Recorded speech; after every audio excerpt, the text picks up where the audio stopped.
ராமானுஜாய நமக.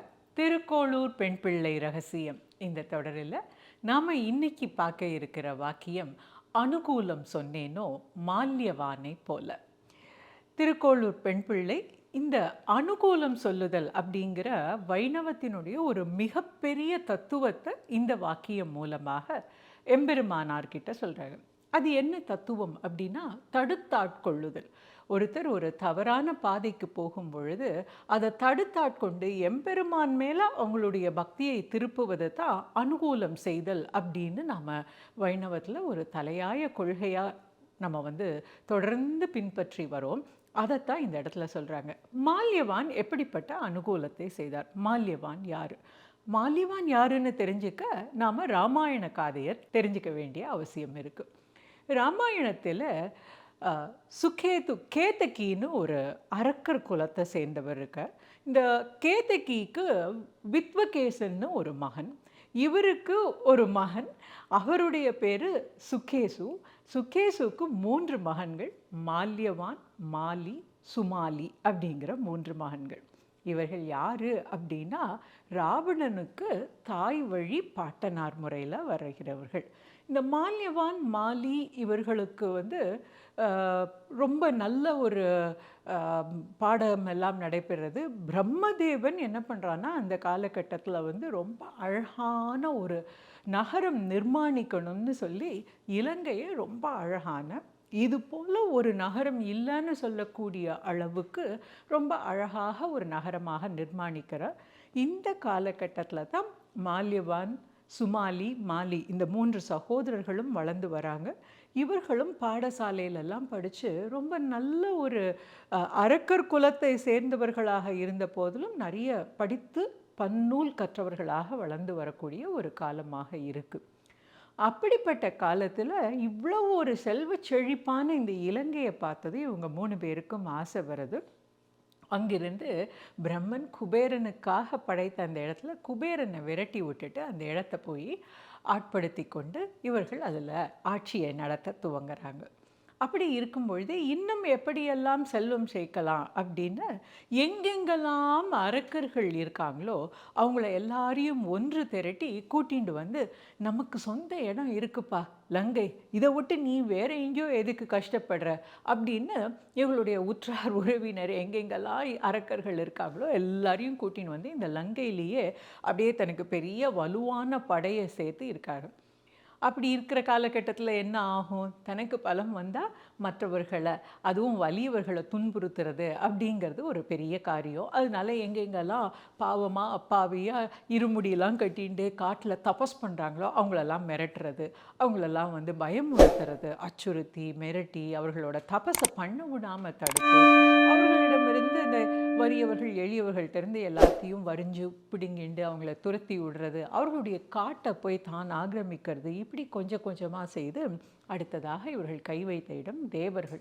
தேவர்களையும் கொஞ்சம் கொஞ்சமாக படுத்தி அவர்களுடைய இடத்தையும் ஆக்கிரமிப்பு செய்து, தேவர்கள் எங்கேயாவது ஏதாவது யஜ்ஞம் யாகம் பண்ணினா அங்கேயும் போய் அவர்களுக்கு துன்புறுத்தி, இப்படி கொஞ்சம் கொஞ்சமாக இவர்களுடைய அதிகார துஷ்பிரயோகம் அதிகமாயிண்டு வரப்போ தேவர்களுக்கு ரொம்ப வருத்தம் ஏற்பட்டது. தேவர்கள் என்ன பண்ணாங்கன்னா, நேராக போய் பிரம்மதேவன் கிட்ட முறையிட்டார்கள். பிரம்மதேவா, இந்த மாதிரி எங்களுக்கு ஒரு பெரிய கஷ்டம் இருக்குது, இந்த மால்யவான், சுமாலி, மாலி சகோதரர்கள் ரொம்ப எங்களை துன்புறுத்துறாங்க, நாங்கள் என்ன பண்ண, எங்களை நீ தான் காப்பாற்றணும். அப்போ தான் பிரம்மதேவன் சொல்கிறார், இவர்கள் பாடசாலையில் படித்து வந்த காலத்துலேயும் ரொம்ப நெறி கொண்டு ஒழுகினப்போ தபஸ் இருந்து என்கிட்ட இருந்து தான் இந்த வரம் எல்லாம் வாங்கியிருக்காங்க. நான் கொடுத்த வரத்தை நானே முறியடிக்க முடியாது, என்னால் ஒன்றும் பண்ண முடியாது, நீங்கள் வேணால் சிவபெருமான்கிட்ட போய் முறையிடுங்க. இவர்கள் எல்லாரும் சிவபெருமான் கிட்ட போய் சொன்னப்போ சிவபெருமான் சொல்கிறார், பிரம்மன் கொடுத்த வரத்தை என்னால் ஒன்றும் பண்ண முடியாது, இது பிரம்மனுடைய வரம். என்னமோ இப்போ இதை இவர்களுடைய எப்படி இவங்களுக்கு இந்த செல்வாக்கு வந்தது அப்படிங்கிறத சொல்லும் பொழுதே கம்பன் சொல்லுவான், வரங்களாலும் வாழ்வாலும் அப்படின்னு சொல்லுவாங்க. இவர்கள் பெற்ற நீள் வரங்கள் தான் இவர்களுடைய வாழ்வுக்கே காரணம்னு. அப்படிப்பட்ட வரம் இதை என்னால் முறிக்க முடியாது, அதனால நீங்கள் திருமால் கிட்ட கேளுங்க அப்படின்னு சொல்ல இவர்கள் எல்லாரும் திருமால்கிட்ட போய் விண்ணப்பிக்கிறாங்க. எம்பெருமானே, இந்த மாதிரி ஒரு கஷ்டம், இந்த குபேரனுடைய நாட்டான இலங்கையை பிடித்தார்கள். அதுக்கப்புறம் ரிஷிகள் முனிவர்களுக்கெல்லாம் தொல்லை ஏற்படுத்தினார்கள். அதுக்கப்புறம் இப்போ பார்த்தீங்கன்னா கொஞ்சம் கொஞ்சமாக இவர்கள் வந்து அப்படி ஒவ்வொரு இடத்தையும் ஆக்கிரமித்து இப்போது நம்மளுடைய இந்திரலோகத்துக்கே வந்து இவர்கள் போர் புரிந்து நம்மளை துரத்துகின்ற ஒரு நிலைமை வந்திருக்கு. நீ தான் இதை காப்பாற்றணும்னு சொல்ல அப்படியே கருணை கடலான எம்பெருமானும் நேராக அங்கிருந்து வரார். யுத்தம் நடக்கிறது. திருப்பார்கடல் நாயகனுக்கும் மால்யவான் சுமாலி மாலிக்கும் நடுவில் இந்த யுத்தம் நடக்கிறது. இந்த யுத்தத்தில் மாலி மாண்டு போகிறான். இவர் மால்யவானையும் சுமாலியும் பாதாள லோகத்துக்கு நீ ஆண்டு வரக்கூடிய அந்த இடத்துக்கு போயிடுன்னு அனுப்பிவிடுகிறார் திருமால். இப்படியாக முடியாது. இந்த மால்யவானுக்கு ஒரு மகள், அவள் விஸ்ரவசு அப்படிங்கிற ரிஷியை கல்யாணம் பண்ணிக்கிறாள். இந்த விஸ்ரவசுவுக்கு மகனாக பிறந்தவர்கள் தான் ராவணன், கும்பகர்ணன் மற்றும் விபீஷணன். இந்த 3 பேருமே விஸ்ரவசு கிட்ட சாமவேதம் முறையாக கற்று, ரொம்ப மிகப்பெரிய வேத விற்பனர் இல்லையா விஸ்ரவசு, அவர்கிட்ட நல்ல வேதம் கற்று ரொம்ப ஆழ்ந்த இதோடு இருக்கிறார்கள், நிபுணத்துவத்தோடு இருக்காங்க. அப்படிப்பட்ட காலத்தில் இவர்களும் பிரம்மனை நோக்கி தபஸ் பண்ணுறாங்க. யார்? ராவணன், கும்பகர்ணன். அப்படி இருக்கும் பொழுது பிரம்மதேவன் தோன்றி என்னன்னு கேட்கும் பொழுது ராவணன் ஹிரண்யனை மனசில் வச்சுண்டு, ஹிரண்யன் எப்படியெல்லாம் சப்கிளாஸஸ்லாம் போட்டு வரும் கேட்டானோ அதே போல் இவரு கேட்குறான், எனக்கு அப்படி வரக்கூடாது இப்படி வரக்கூடாதுன்னா. எல்லாம் கேட்ட ராவணன் ஒரே ஒரு இதை மட்டும் கேட்கல, மானுடரால் எனக்கு சாவு வரக்கூடாதுன்னு கேட்கல. அதை தவிர பாக்கி எல்லாம் கேட்டான். பிரம்மனும் அதையெல்லாம் கொடுத்தான். அப்படிப்பட்ட வரம் வாங்கினவன் ராவணன். இந்த ராவணனுடைய தாய் வழி பாட்டனார் தான் மால்யவான். இந்த காலகட்டத்தில் தான் என்ன ஆகிறது, ராவணனுக்கும் இந்த வரங்களினுடைய செல்வாக்குனால அவன் ரொம்ப அழகாக ஒவ்வொரு பகுதியாக விரிவாக்கி எல்லாரையும் பயமுறுத்தி அப்படி ஒரு ஆட்சியை நடத்திட்டு வரான். அவன் நடத்திட்டு வரக்கூடிய காலத்தில் அவனுடைய சகோதரியான சூர்பனகை ஒரு நாள் அவளுடைய மூக்கும் அவளுடைய முலையும் அறுபட்டு வந்து நிற்கிறா. இது எப்படி ஆச்சு அப்படின்னு கேட்குறப்போ மானுடரால் வந்ததுன்னு சொல்ல, இவன் அப்படியே அவளுக்கு பழி வாங்கணும்னு ஆரம்பிக்கிற எண்ணத்தோடு துவங்குற ராவணனை சூர்பனகை கொஞ்சம் கொஞ்சமாக மனசை மாற்றி அவனுக்கு சீத்தை மேலே காம ஆசையை ஏற்படுத்தி அவனுடைய எண்ணத்தை எல்லாம் திசை திருப்பி விடுறா. என்ன சொல்லறா கடைசியில், அப்பேற்பட்ட ஒரு அழகி மானுடர் கூட இருக்கலாமா, உன்னோட அந்த புறத்துலலாம் இருக்குன்னு சொல்ல இவனுக்கு காம தீ கொழுந்து விட்டு எரிய அவன் சீதையை அங்கிருந்து கவர்ந்து வந்து அசோகவனத்தில் வைக்கிறான். நேரம் இப்போ நம்ம கதையை கட் ஷார்ட் பண்ணிவிட்டு ராமலக்ஷ்மணரும் ஆஞ்சநேயரும் வானர சேனையும் வந்து இங்கே கடலை தாண்டி வந்த அந்த பகுதிக்கு வந்துடலாம். இதுக்கு முன்னால் நடந்தது, இலங்கைக்கு வானர சேனை வந்து அதில் அனுமன் வானர சேனையோட தென்னோக்கி வந்த சேனையில் வந்த ஒரு நபரான அனுமன் அசோகவனத்தில் இருக்கிற சீதையை கண்டு பார்த்து இலங்கையை தீக்கு இரையாக்கி திரும்பி போய் அதை சொல்லி அங்கிருந்து ராமலக்ஷ்மணரும் எல்லா சேனையோடு கடலை கடந்து இலங்கை வந்தாச்சு. இப்போ இலங்கையில் ஒரு பகுதியில் கடற்கரையில் ராமலக்ஷ்மண ஆஞ்சநேயர், வானரசேனை, சுக்ரீவன், ஜாம்பவான், விபீஷணனும் அங்கே இருக்க ஒரு மந்திர ஆலோசனை கூட்டம். நம்ம என்ன செய்யணும் அப்படின்னு நடக்கிறது. அதே நேரம் ராவணனுடைய தர்பாரிலும் ஒரு மந்திர ஆலோசனை நடக்குது. மந்திர ஆலோசனை அப்படிங்கிறது என்னன்னா, ஒரு நாட்டை ஆளற ஒரு அரசன் வந்து அவருடைய மந்திரிகள் எல்லாரையும் கூட்டு வைத்து அவர்களுடைய கருத்து என்ன அப்படிங்கிறதையும் கேட்டு அதுக்கப்புறம் ஒரு முடிவை எடுக்கக்கூடியது. இந்த ராமாயண கதையில் பார்த்தோன்னா ராவணன் இதுக்கு முன்னால் 2 தடவை மந்திர ஆலோசனை பண்ணுறான். முதல் தடவை அவன் மந்திர ஆலோசனை பண்ணது எப்போன்னா, சூர்பனகை வந்து அறுபட்ட மூக்கோட வந்து நின்னப்போ அவன் என்ன செய்யலாம் அப்படின்னு தன்னுடைய நெருங்கிய மந்திரிகளையும் அவையோரையும் வச்சு ஒரு ஆலோசனை கூட்டம் நடத்துகிறான். ஆலோசனை கேட்டு மற்றவர்கள் என்ன கருத்து சொன்னாலும் ராவணன் கிட்ட மட்டும் அவன் முடிவெடுக்கிறது தான் முடிவு. மந்திரி சொன்ன ஆலோசனையோ எதையோ அவன் கேட்கக்கூடியவன் இல்லை. அதனால் அந்த மந்திர ஆலோசனைன்னு நடக்குது. ஆனால் அதில் அவன் இறுதியாக அவனோட முடிவை சொல்லிட்டான். சூர்பனகையோட மூக்கு அறுத்தவனோட பொண்டாட்டியை நான் கடத்தின்னு வந்து இங்கே வைக்க போகிறேன் அப்படின்னு சொல்லி முடிவெடுத்தான். அப்படித்தான் சீதையை கவர்ந்து வந்தான். இதுக்கப்புறமா குரங்கு வந்தது, சுட்டது குரங்கு, எரியுண்டது இலங்கை அப்படின்னு ராவணன் வந்தது ஒரு குரங்கு, பாகப்பாட குரங்கு. அது வந்து தீய வச்சது தீய அது மாட்டு போச்சு, ஆனால் மொத்த இலங்கையும் தீக்கு இரையாச்சு அப்படின்னு சொல்லும்பொழுது மாண்டது அரக்கர் மாண்பு. அரக்கர்கள் இவ்வளவு காலங்காலமாக சேர்த்து வச்சிருக்க மாண்பு ஆகப்பாட ஒரு குரங்கு வந்து தீல பஸ்பமாக எரிச்சிட்டு போச்சே அப்படின்னு சொல்லக்கூடிய அந்த நிலையில் ராவணன் மீண்டும் ஒரு மந்திர ஆலோசனை பண்ணறான். அப்படி மந்திர ஆலோசனை பண்ணும்போது அவனுக்கு எதிராக விபீஷணன் சொல்கிறான், அண்ணா குரங்கா சுட்டதுன்னு நினைக்கிற, சுட்டது குரங்கு இல்லை, நீ கொண்டு வந்து வச்சிருக்கே அசோகவனத்தில் சீதை அந்த பெண் தீ, அவ வச்ச தீ தான் இது அப்படின்னு விபீஷணன் சொல்ல, விபீஷணனோட ஆலோசனை கொஞ்சம் கூட பிடிக்காம ராவணன் என்ன பண்ணுறான், அவனை ஏளனப்படுத்தி நீ வேணும்னா அப்படின்னா போய் ராமலக்ஷ்மணனோடையே சேருன்னு சொல்ல, அப்படித்தான் விபீஷணன் ஏளனப்படுத்தி உதாசீனப்படுத்தப்பட்டதுனால, அவன் சொன்ன அறிவுரையை ஏற்றுக்காததுனால அவன் அங்கிருந்து ராமனிடம் வந்து சரண் புகிறான். அதே நேரத்தில் மால்யவானும் தன்னுடைய கருத்தை சொல்கிறார்.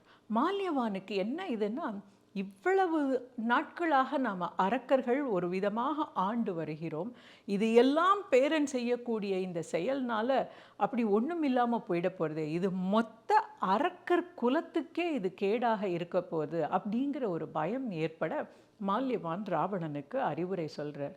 அந்த அறிவுரையில் சொல்கிறார், அன்பு பேரனே, இந்த மாதிரி வந்திருக்கிறவனை பார்த்தா சாதா மானுடன் மாதிரி தெரியலை, நமக்கு இது வேண்டாம், இந்த நிலையில் கூட நம்ம வந்து போரை தவிர்க்கலாம் அப்படின்னு சொல்ல ராவணனுக்கு ரொம்ப கோபம் வருது. கோபம் வந்தது மட்டும் இல்லாமல் சொல்லலாம், அப்படி வேணும்னா நீ என் தம்பி விபீஷணன் மாதிரி நீயும் போய் எதிரியோட சேர்ந்துக்கோ, உனக்கு வயசாகி போனதுனால மூளை மழுங்கி போச்சு, அது மட்டும் இல்லை பயமும் வந்துடுது, உனக்கு முன்ன இருந்த மாதிரி தைரியம் இல்லை அப்படின்னு அவரையும் ஏளனப்படுத்துகிறான். அவருக்கு வேறு வழி இல்லை, அவர் பேரன் சொல்கிறதை கேட்டுட்டு சரி வரட்டும் காலம் வரும் அப்படின்னு இருக்கார். இந்த நிலையில தான் முதல் நாள் போர் நடக்கிறது. முதல் நாள் போருக்கு ராவணன் ரொம்ப அழகாக தன்னுடைய தேரில் ஏறி எல்லா ஆயுதங்களோடும் சேனையோடும் அப்படியே நேர போகிறான். அங்கே பூமியை தன்னுடைய தேராக வைத்துக்கொண்டு ராமபிரான் அப்படியே அந்த இடத்துல பூமி மேலே நிற்கிறான். அவனுக்கு தேர் இல்லை, பெரிய ஆயுத படையும் இல்லை. அப்படி நின்றவனுடைய வாளிக்கு, அவனுடைய அன்புக்கு ராவணனுடைய ஆயுதங்கள் ஒன்று ஒன்றா விழருது, அவனுடைய தேர் விழருது, அவனுடைய சேனை முழுசும் செதறி நாலா பக்கமாக சின்ன பின்னமாகி செதறி ஓடுறது.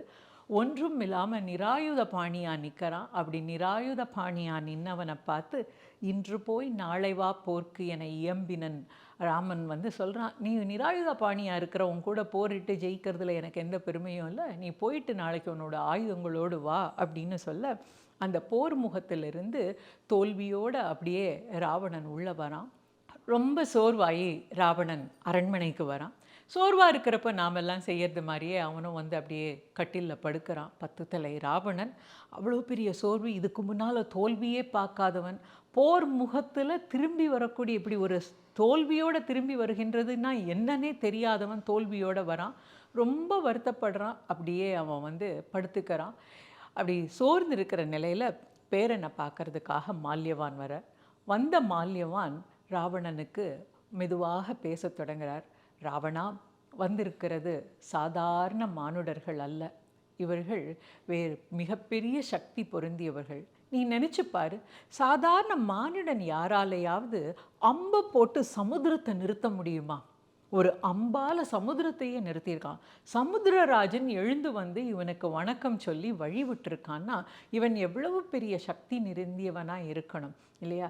வேலை கொண்டு வேலை அடக்கி வேலை பார்த்துன்னு இதை திருமிழிசை ஆழ்வார் பாடுவார். அதுபோல தான், அதாவது அன்னைக்கு ஒரு நாள் திருப்பார்கடலை கடையிறதுக்கு எப்படி மலையை பயன்படுத்தினானோ அதுபோல் இன்னைக்கு மலையால் அரணாக அமைஞ்சிருக்கக்கூடிய இலங்கைங்கிறது தீவு தெரியும், அந்த தீவுக்கு கோட்டைக்கு மலையை கொண்டு தான் அரண் அமைச்சிருக்கா, இயற்கையாகவே கிடைச்சது. அப்படி மலையால் அரண் அமைக்கப்பட்ட இலங்கைக்கு இன்னொரு மலையை பேர்த்து அந்த கல்லை கொண்டு கடலில் பாதையை அடைச்சு அங்கிருந்து இங்கே இவ்வளோ பெரிய வானர சேனையோடு வந்திருக்கான்னா இவன் எப்பேற்பட்ட வீரன்னு தெரிஞ்சுக்கோ, இப்பொழுதாவது நாம் இதை விட்டுடலாம் அப்படின்னு சொல்லி கொஞ்சமாக ராவணனுடைய மனசை மாத்துறான். அப்படி ராவணனுடைய மனசு மாறுற நேரத்தில் இது தனியாக போனாலும் சனியும் விடாதுங்கிற மாதிரி மகேந்திரன்கிறவன் வந்துடுறான். வந்த மகேந்திரன் சும்மா இல்லை, கிழவன் சொல்கிறதெல்லாம் நீ கேட்க வேண்டாம் ராவணா, நாம் நாளைக்கு தொடர்ந்து போர் பண்ணி இந்த மானுடர்கள் ஒரு நாள் ஏதோ வித்தை காட்டிட்டான், நம்ம தொடர்ந்து ஜெயித்தடலாம்னு சொல்ல மீண்டும் ராவணனுக்கு நம்பிக்கை வருது. ஆனால் அவனை தடுத்தாட்கொண்டு அவனை திருத்தி, வந்தது மானுடர் அல்ல திருமால் அப்படிங்கிறத அவனுக்கு உணர்த்தி அவனுக்கு அனுகூலம் சொன்ன அந்த விஷயத்தை கேட்டு, நான் யாருக்காவது இப்படி ஒரு அனுகூலமான ஒரு வார்த்தையை சொல்லியிருக்கேனா? இவன் இறைவனுடைய திருநாமத்தை சொல்லி தவறான வழியில் போகிறவர்களை நான் எங்கேயாவது தடுத்தார்த்து பண்ணியிருக்கேனா அப்படிங்கிற ஏக்கம் வெளிப்படும்படியாக நம்முடைய திருக்கோளூர் பெண் பிள்ளை ராமானுஜரை பார்த்து அனுகூலம் சொன்னேனோ மால்யவானை போலே என்று இந்த இடத்துல இந்த வாக்கியத்தை சொல்கிறார்.